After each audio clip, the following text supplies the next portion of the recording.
Araw, magandang gabi sa amang kay lupalop ng mundo ngayon napadbad aking mga minamahal na kababayan.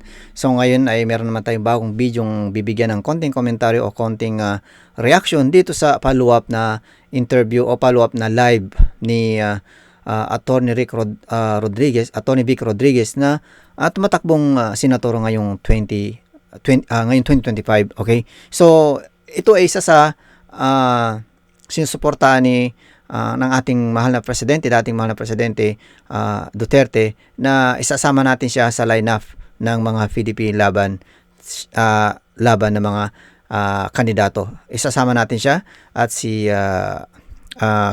Congressman Marcoleta. Okay? So, dito ay bago natin ito simulan, itong pagbigay o follow-up na pag-live o paghimay-himay ni Atty. Vic Rodriguez dito sa isiniwalat ni former President Duterte kahapon na kasama si Congressman Ungab, dahil siya, si Congressman Ungab ang nagpresenta at nagpakita at siniwalat naman ni President Duterte na itong ginawang BICAM committee na ang co-chair nito ay si Senator Grace Poe at si Congressman Zaldico ay merong anomalya. At alam ba niyo kung anong anomalya na yon? Yung mga general amount ay dinilit at pinalitan ng blanco. Ganun ang ginawa sa BICAM committee na pinirmahan o niratified ng both lower at upper house. At ito naman ay pinirmahan ng magaling nating presidente ngayon. Ganun sila kasipag. Oh, pero bago natin ito simulan, kung bago man kayo sa akin channel, please naman, huwag makalimot mag-subscribe, mag-like at mag-share at pakihit na rin all notification bell para maging update ka sa mga video ating bibigyan ng konting komentaryo at reaction. So ngayon, nakikita mo yung dalawang screen na yan bago natin simulan ng pagbibigyan ng reaction dito sa video na to, ay meron dyan na sinabi ni President Bongbong Marcos na dahil nga sa kahapon ay siniwalat ni former President Duterte itong anomalya na hindi naman siya ang tinutukoy dito, hindi naman siya ang tinutukoy sa palasyo, pero bakit siya ang nagsalita? Hindi ba dapat na magsalita dyan ay yung co-chair ng BICAM committee na si Grace Poe at si Zaldico? Di ba yan at yung mga kasama niyang pumirma dyan, di ba yun ang dapat magpaliwanag? Dahil sila ang pumirma dyan, nag-ratified sa blanco na yan na budget ng 2025 na umabot ng 6.32 trillion pesos, di ba? So, bakit palasyo ang nagsasalita, hindi yung nasa BICAM na mga membro o committee, di ba? So, ano to? Defensive ba ang nasa taas, nasa palasyo? Bakit sila nagsasalita? Di ba? So, nagkakalat doon ng kasinungalingan si former President Duterte ayon dito kay President Bongbong Marcos. So, sino nagkakalat ngayon ng fake news? Hindi ba? Grabe naman. Ang tinutukoy ni former President Duterte dun sa kahapon na yun na kanyang isiniwalat ay patungkol dito sa BICAM. Hindi ito patungkol sa GAA o ang General Appropriation Act. Hindi ito. Pero ang ginawang palusot ngayon ng nasa palasyo ay ang tinutukoy raw ng ating former President Duterte ay yung GAA. Hindi GAA, kundi yung ginawa ng BICAM committee na pag-ratified dito sa mga blanco na amount. Yun ang ginawa. So, nakakatawa, di ba? Inaakusahan yung dating presidente na nagpapakalat ng fake news. Samantala, nakikita naman natin yung hard copy na pinakita sa screen, di ba? Maliwanag. Kumbaga, nililito tayo at pinipid tayo ng hindi tama ng nasa palasyo. Kitang-kita naman ng mga mata natin, di ba? Yung nasa screen na yung mga blank. Hindi gawa-gawa yun, hindi fake news yun. Totoo yun. Pero syempre, ilag-ilag ka rin minsan, di ba? Ilag. Ganon.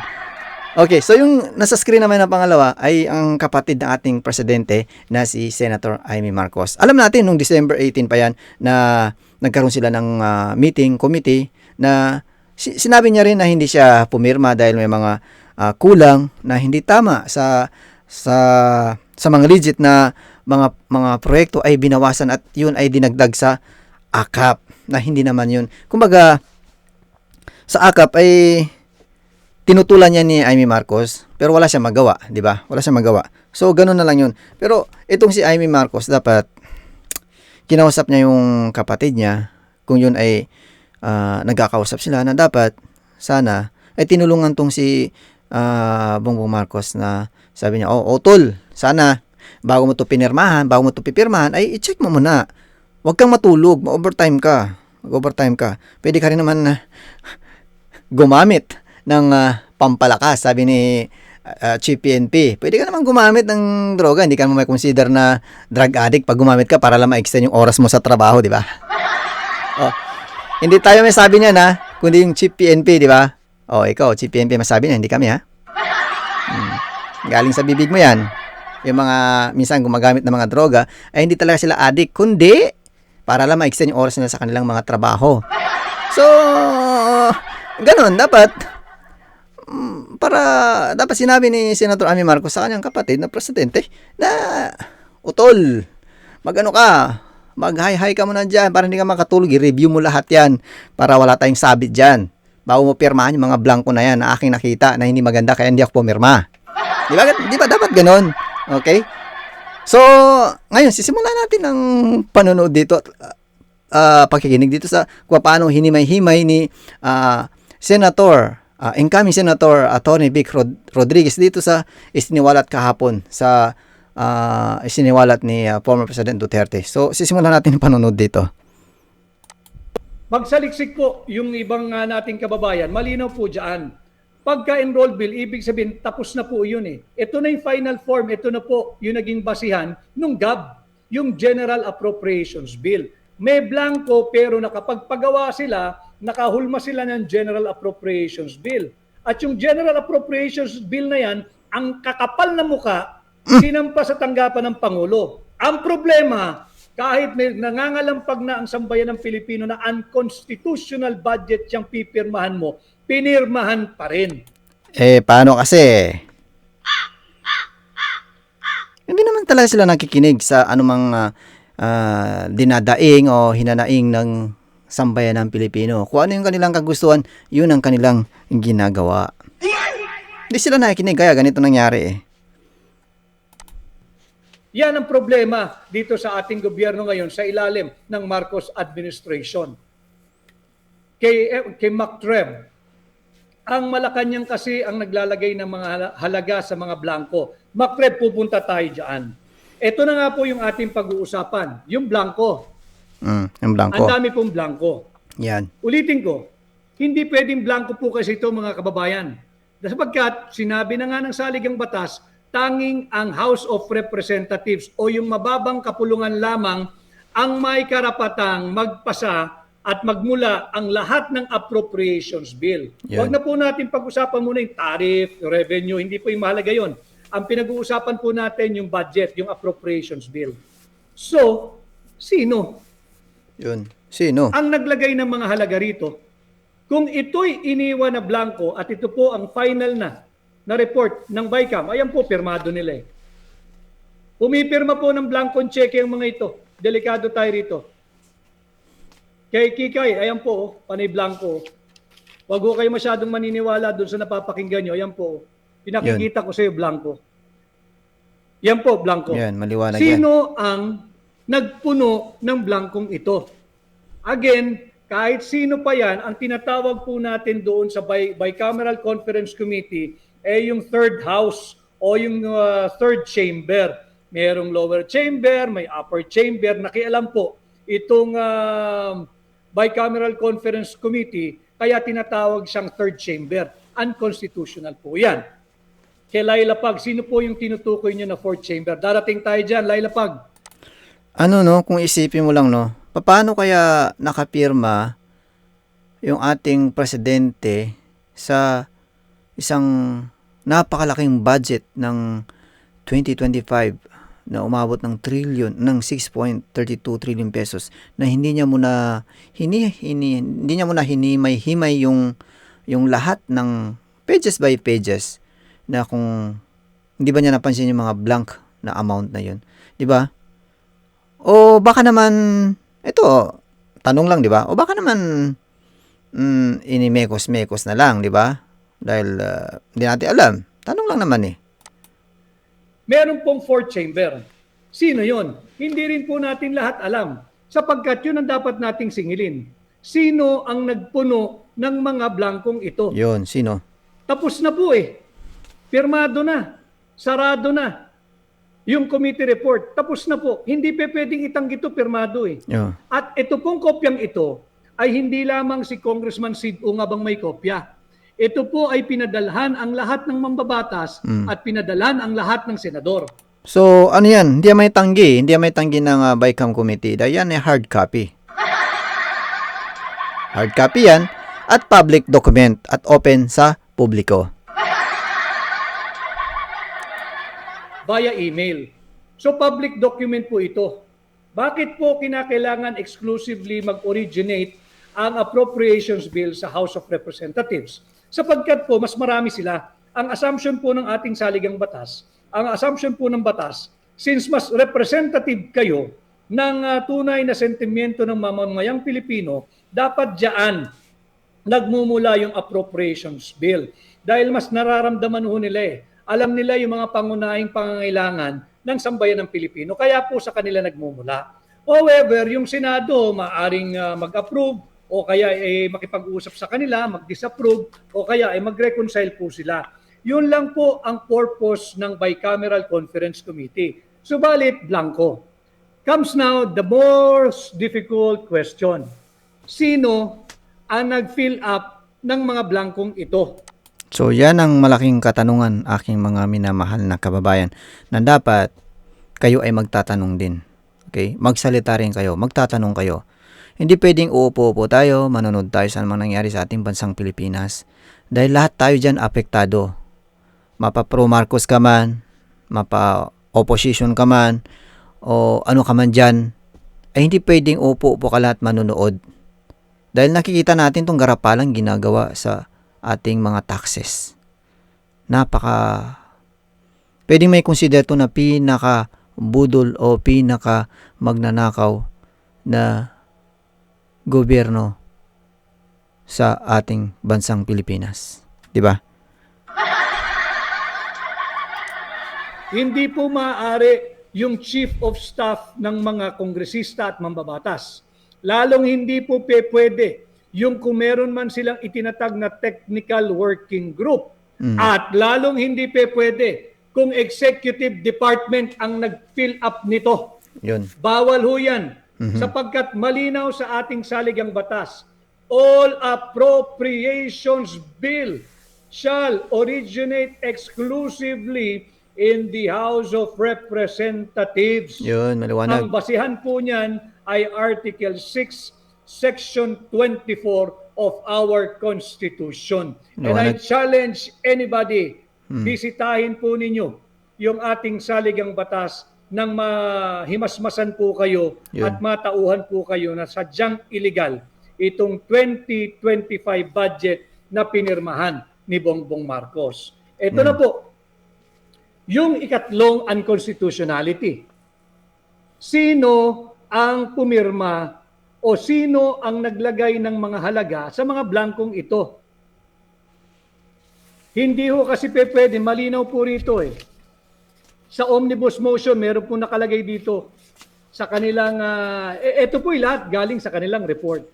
Sabi po sa kanilang omnibus motion, yung technical staff ng House Committee on Appropriation and the Senate Committee on Finance, ito na nga po yung Vice-Cam, are authorized to effect, pakinggan ho nyo yung technical staff po nila, binigyan nila ng otoridad na to effect corrections lamang of typographical, grammatical, and printing errors. Yan po ang malinaw dito. Ang pwede lang nilang punan o tamain ay yung mga effect corrections of typographical, yung spelling, halimbawa. So, malino yan, aking mga minamahal na kababayan. Tatlong bagay lang dyan ang pinilang pakikialaman. Yung maling grammar, maling pagsulat, at ang maling pagprinta, tatlo. At yung pagblanko ng amount, illegal na yun. Unconstitutional na yan. O kaya yung mga grammatical, mali po yung English. O kaya yung mga printing errors. Pero hindi po nila pwedeng pakialaman yung halaga nito. Yun. Hindi po nila pwedeng lagyan ng kahit magkanong halaga, kahit 1 sentimo ang mga blankong ito. So, maliwanag talaga. Sa ginawa nila ay talagang unconstitutional talaga yan. Pero talagang ayaw ko dito sa BICAM committee na to, anong ginagawa nila dito? Anong ginawa nila? At pinirmahan naman nating presidente. Bawal po yun, illegal po iyon, unconstitutional po iyon. Now, having debunked the fake news of Malacanang, O yan, fake news na ang pinag-uusapan dito. Kasi nilalabas nila ang gumawa ng fake news at nagpipedling doon ng kasinungalingan ay ang ating former President Duterte. At ngayon, ito, sasabihin ni Atty. Vic Rodriguez. malinaw po kung sino ang nagsisinungaling. Malinaw po kung sino nagpapalaganap Yan. ng fake news. So, sino? Ang usapin po dito ay ang Bicameral Conference Committee final report. Ito po iyon. Puno ng blanco. Ayan o, blanco. Paano mo lalabanan ito? Dokumento ito galing mismo sa House of Representatives. At lahat ng, ng congressman at lahat po ng senador ay may kopya nito. Naikalat. Ito ang dapat ipaliwanag ng Kongreso. Ngayon, nakikialam ang Executive Department. Baka ho, meron silang alam na hindi natin nalalaman. Yun! Yun ang malaking tanong. Baka nga meron tayong hindi alam na silang nakakaalam kaya nagkaroon ng ganyan kaya pinirmahan.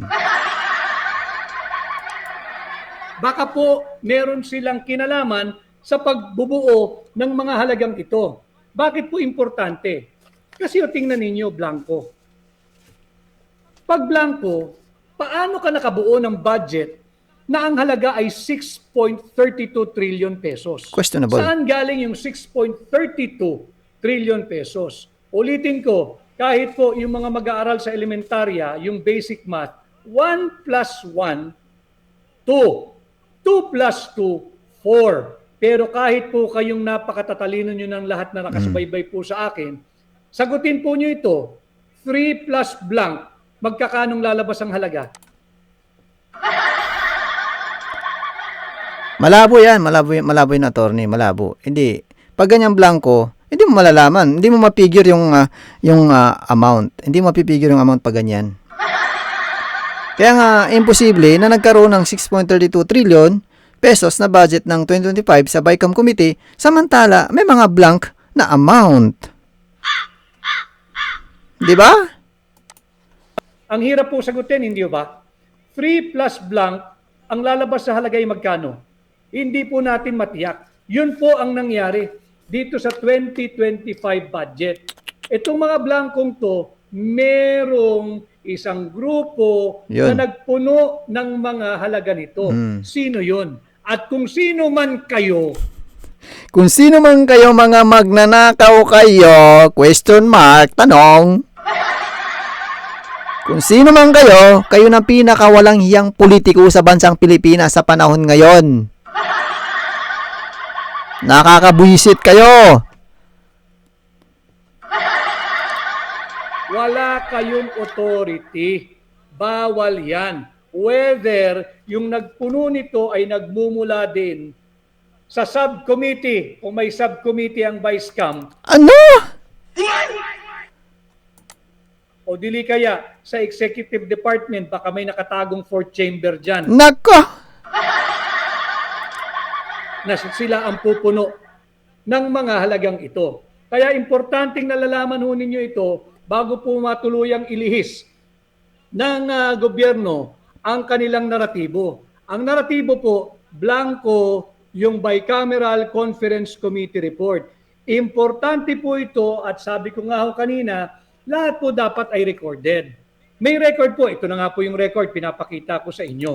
At kahapon din mga kababayan, aking minamahal na kababayan, kung mapanood nyo yung live nila Atty. Vic Rodriguez at ang ating former President Duterte at si Atty. Ungab, si Congressman Ungab, ay sinabi niya doon na sa tagal-tagal niyang, sa decade niyang naging congressman sa House of Representatives sa kanilang lugar, ay ngayon lamang nagkaroon ng BICAM Committee na merong, yung budget ay merong blanco na amount. So ngayon lang nangyari. Ngayon lang talaga. For the first time daw, sabi ni Congressman Ungab. Sapagkat itong papel na ito is not an innocent piece of paper or document. Ito po'y may evidentiary value. Ano po yung evidentiary value nito? Unang-una, blanco. Paglabag sa ating saligang batas. Yun. Pangatlo, yung mga pumirma po rito, it's a clear abandonment of a sacred constitutional mandate, of a sacred constitutional duty na bantayan ang kaban ng bayan at kahit isang sentimo ay hindi dapat masayang. Yan ang value ng dokumentong ito. Okay. Tandaan nyo mga kababayan ha. Tandaan nyo. Itong mga pumirma na to sa BICAM Committee, lalo na si Senator Grace Poe. Pero ang alam ko si Senator Grace Poe ay hindi na siya re-elect, hindi na siya pwedeng tumakbo. Pero itong si Zaldico, pwede pa yan kasi party list siya ng ako Bicol yata yan. So lahat ng the rest na mga pumirma dyan, tandaan yung mga pangalan na yan. Nasa screen na yan. Huwag na yung iboboto. Dahil pag binoto nyo yan, lalong lulugmok ang ating bansang Pilipinas sa kahirapan. Tandaan nyo yan. Kaya ang kinabukasan ng ating bansang Pilipinas ay hindi sa kanila kundi sa atin na mga botante na yung ating iboboto iluklok dyan sa Senado at Congress ay yung mga nasa katinuan, tamang pag-iisip na wala silang isipin kundi para sa ikakabuti ng ating mamamayan o ikakabuti ng ating bansang Pilipinas. Yun dapat. Yun. Hindi po ito innocent piece of paper. Yan ang kainaman din naman sa gobyerno. Napakarami po kasing kopya nito. Hindi ka pwedeng basta-basta na lamang manloloko ng sambayan ng Pilipino na akala mo walang lalabas na dokumento na magpapakita ng kalokohan ninyo. Garapala na kasi yan eh. Sa daylight na tong, hindi na to panggabi gabi lang yung pagnanakaw na to, kundi daylight na eh. Maliwanag na itong pambabalahura sa budget ng itong 2025 na talagang binalahura talaga ng nasa BICAM committee. Kung sino mang pumirma dyan, ay nako na lang. Ay nako na lang. Nakakalungkot. Kay Elaine Banares, where is the credibility of our senators and congressmen who signed? Yun po, isingilin ninyo sila. Sapagkat sabi ko nga this is a clear act of abandonment of a constitutional duty, of a sacred constitutional mandate na bantayan ang kaban ng ating Pilipino at kahit isang sentimo ay dapat walang nasasayang, walang nauuwi sa korupsyon. Korupsyon na naman po ito eh. Kahit ano pang tingin mo rito, baliktarin mo man yung papel, blanco pa rin ho eh. Itaktak mo man, blanco pa rin ho eh. Talagang andyan ang korupsyon, andyan talaga ang pagnanakaw. Kasi nilagyan nga ng blanco eh. So, kung sino man ang party dyan na gumawa niyan, isa lang yung maglalagay ng magkanong amount na ilalagay nila dyan. Di ba? Ito ay malinaw na korupsyon. Ito'y dapat panagutan ng kung sino man ang nakialam dito.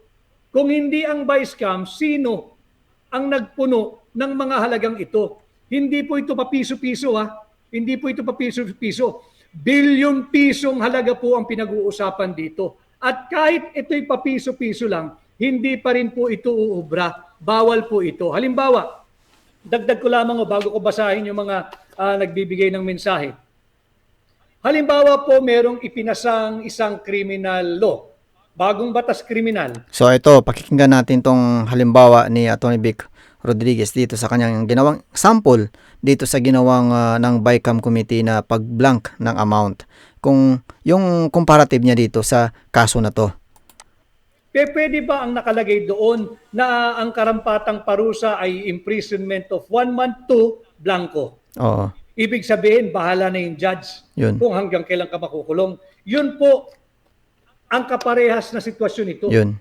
Pag merong nagpasa ng isang batas kriminal at ang penalty ay pagkakakulong at ang nakalagay doon na duration ng pagkakulong ay mula 1 buwan hanggang blank, problema po tayo. Kung ilagay doon 1 buwan hanggang habang buhay, kahit ang krimen mo naman ay napakababaw, hindi po pwede yun. Para lang maliwanagan kayo na yung ginagawa nila ay palusot. palusot na lamang. At hindi nga silang dapat sumasagot dito, yung Malacanang. Mhm. Not unless alam ninyo, Oh. Natalas, alam nyo. Alam mo talaga yan, Atty. Vic? Kasi di ba, napaka-defensive ng palasyo, di ba? Napaka-defensive na dapat sa halip ay ang sasagot ay yung nasa yung BICAM committee, kung sino man yung mga nandoon, di ba? Ay, naku na lang. not unless kayo ang nagpuno ng mga blanco. Mm.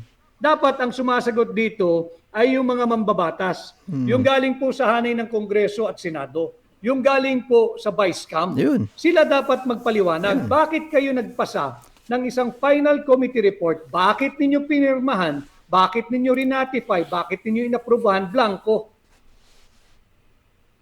Sila ang dapat magpaliwanag. Subalit, nagdali-dali po ang Malacanang at sila ang nagpapaliwanag. Di mabuti din po yun. Tanungin natin, kung sinasabi nilang walang blanco yung GAA, yung General Appropriations Act, yung budget po ngayon 2025, o di mabuti. Pero sagutin ninyo, sino nagpuno ng mga blankong to? Yun ang malaking tanong, Atty. Vic. Sino ang pumuno niyan? Yun ang tanong. Para hindi kayo magblanko sa GAA. Final report na po ito ng Vice-Cam. Sino ang nagpuno ng mga blankong ito? Kanino galing yung mga halaga na napunta doon sa final form ng GAA na unconstitutional pero pinirmahan ninyo? Yun ang sagutin ninyo. Hindi yung sasabihin ninyong fake news. Fake news, ayan o, blanco, pirmado. Sila yata ang fake news, Atty. Vic eh. Yung sabi ni President Bongbong Marcos na nagpe-peddling o naglalako ng kasinungalingan si former President Duterte dahil dun sa kahapon na siniwalat at yung in-expose mo ngayon ay tinawag na sinungaling ang ating former President Duterte. Mukhang sa kanila yata nang galing yun yung kasinungalingan na kanilang ipinakalat na hindi naman issue dyan yung GAA kundi yung BICAM committee na ginawang yung mga general amount ng budget ay ginawang blanco, di ba? Parang ang tawag diyan, defense mechanism ang tawag diyan. Lying, paanong lying? Ayan o. Hindi naman sinabi ni Pangulong Duterte na blanco yung GAA. Ang blanco, eto. Yun. Yung basihan ng GAA. Yun. Yan ang blanco. Yan ang blanco. Pero kasi ang pinapalabas nila Atty. Vic para magkaroon sila ng excuses na pinapakalat na sila naman itong nagkakalat, nagpeddling ng kasinungalingan, ay tungkol daw sa GAA yung pinag-uusapan kahapon. Hindi naman yung pinag-uusapan, kundi yung sinasabi mo ngayon na BICAM. Ang dapat mong tanungin, pagalita mo tao mo, paano napunan yung GAA ng halaga? Sino naglagay ng amount doon? Yun. Bawal yun. Yun, Sa bawal. Kongreso lamang. Yun, bawal yun. Ano bang ginawa mo, Mr. President? Bago ka pumirma dyan, ni-review mo ba yan? Tiningnan mo ba yan? Tinutukan mo ba yan? Nag-overtime ka ba? O baka ipinasa lang sa'yo, Mr. President, pumirma ka na dyan, tapos ng review dyan. Kasi, sabi nga nila, tanong lang naman sabi nga nila, tatamad-tamad ka daw Tanong lang naman. Ang maaaring maglagay, alam mo yan, galing ka, mambabatas ka Oo. dati. Dapat alam mo yan. Di ba? Tama. Tama yung sinabi ni Tony Vic Rodriguez. Dati kang mambabatas Dati kang nasa Senado Ilang taon ka nasa Senado, di ba? Ilang term ka sa Senado, di ba? Tapos hindi mo alam ngayon ang palakad dyan? Grabe naman yan, Mr. President! Grabe! Ikaw na! Kaya Noy 25 New, dinidefend ni Marcos ang mali, impeach is the key. Noy 25 New, babanggitin natin yung impeachment. Yung mga nakatakda na magsagawa ng rally, ang rally naman ay para sa political persecution na impeach Inday Sara daw. Ito, yung pagpirma mo ng isang GAA na base sa blankong dokumento, ito, anong stand nyo rito? Anong stand nyo dyan? Hindi ba yung impeachment? Ang tanong, paano ma-impeach yung presidente? Yung speaker, pinsan niya. Ano stand nyo rito? Ito ang dapat in-impeach. Ito Yun. ang ka-impeach. Yun. At yung mga nakapirma rito, may pananagutan po itong kriminal sa ating batas. Okay, mga minamahal kong kababayan, nakita nyo dyan sa screen na yan? Nakita nyo? Yung pinakita ni Tony Vic Rodriguez dyan? Yan yung mga senator na yan at mga congressman na yan na nasa screen na yan, na nasa bycam. Huwag na yung iboboto yan kung sila ay tatakbo. Huwag na iboboto. Ang iboboto nyo, lahat ng mga tumatakbong nasa lineup ng PDP at yung mga sinusuportahan ni former President Duterte na hindi man kabilang sa PDP o hindi man membro ng PDP, dahil sila ang mag-aangat sa ating bansang Pilipinas. Hindi ka pwedeng pumirma ng isang tama si Pangulong Duterte. Hindi ka pwedeng pumirma ng isang blank check Yun. para sa ating taunang budget. Ang tawag dyan, kasi Attorney Vic, yung blank check, yung blank amount na yan, ay para siyang nag-i-issue ng blank check na parang sky's the limit. Lagyan mo dyan kung magkano amount ang gusto mo. Di ba? Grabe talaga, oh. Grabe talaga itong ginawang pambabalahura ng budget ngayon sa 2025 na ginawa ng BICAM Committee na niratify ng both lower at upper house na pinirmahan naman ng ating magaling na presidente.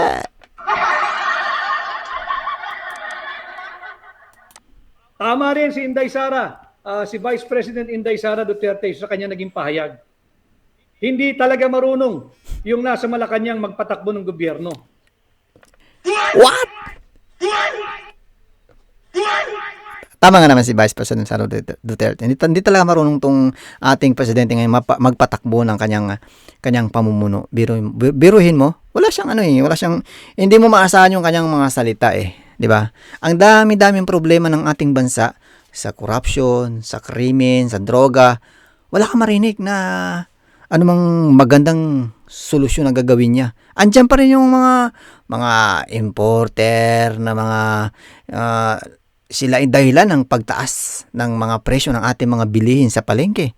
Dahil hindi na binibigyan ng halaga ng ating gobyerno itong ating local farm, 'di ba?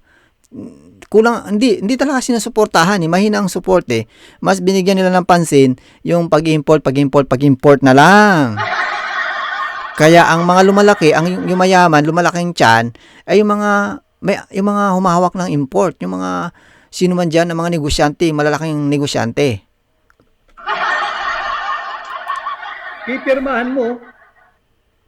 Pipirmahan mo. So ito po yung mga usapin na dapat nating patuloy na pag-uusapan. At maganda na nagbigay tugon ang Malacanang at ang tugon nila ay panglihis sa katotohanan. Ayan po, Blanco eh. Ayan o, wala hong fake news dito, pirmado eh. Kasalanan ninyo dyan sa Malacanang, kinakailangan ko nang ipakita yung mga pangalan dahil sinasabi ninyo, nagsinungaling si Pangulong Duterte. Yun. Paano nagsinungaling? Oh. Blanco ho. Maliwanag oh. Ang dapat ninyong pinagsalita, itong mga ito. Yan dapat. Hilig nyo kasing magsalita agad. Ayan, oh. So, sa halip ng magsalita, yung mga nakapirma dyan, yung sa BICAM Committee, kayo na una magsalita dyan sa palasyo, ano ba, Mr. President? Ano ngayon, butata ka ngayon?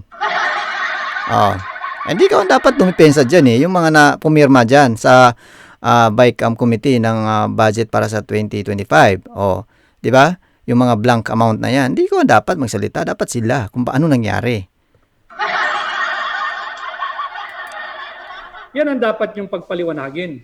Bakit kayo ang nagsasalita on behalf of the senators and congressmen? Meron ba kayong kinalaman dito? Tanong lang naman yan eh. May kinalaman ba kayo dyan? Kasi defensive kayo eh. Tanong lang naman. Meron ba kayong kinalaman dito? Ako'y nagtatanong lang.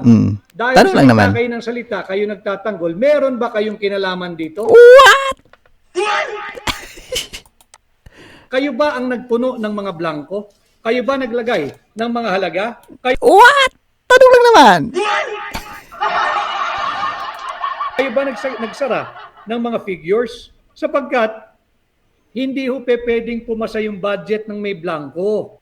Okay, aking mga minamahal na kababayan. So, napanood at narinig natin ng mabuti yung paghihimay-himay ni Attorney Vic Rodriguez sa ginawang anomalya ng BICAM Committee na ang co-chair nito ay si Senator Grace Fu at si Congressman Zaldi Ko na pinirmahan na sinangayunan ni-ratified nila na ito ay okay at yun naman pumirma rin ng ating magaling na presidente sa hindi niya alam o alam ba talaga niya. 'Di ba? 'Di ba? Tapos ngayon, naghuhugas kamay sila na kesyo nagkakalat ng maling balita o kasinungalingan ay ating former President Duterte. Samantala, kitang-kita naman ng ating mga mata, aking mga minamahal na kababayan, yung mga hard copy na pinakita. Hindi yan fake news, hindi yan chismis. Hindi yan chismis, kundi totoo. So, yun. So, ang masasabi ko lang mga aking mga mahal na kababayan ay please, nasa ating mga kamay ang pagbabago ng ating bansang Pilipinas. Piliin natin ang sino man natin mga iboboto na gagawa ng kabutihan para sa ating bayan. Yung mga pumirma dyan, wag na wag ninyong iboboto yan. Ang iboboto nyo ay yung lahat na mga nasa lineup ng PDP Laban at yung mga kanilang, at yung mga ibang independent na tatakbong senador na susuportahan ni former President Duterte. Okay? So, maraming salamat mga aking mga mahal na mga kababayan. Ingat lagi kayo dyan. Kung di pa kayo nakasubscribe sa aking channel, please naman, bago natin to bibitawan, ay please naman wag makalimot mag-subscribe, mag-like at mag-share at pakihit ang all notification bell para maging updated kayo sa mga video aking upload. Maraming salamat. Ingat lagi dyan.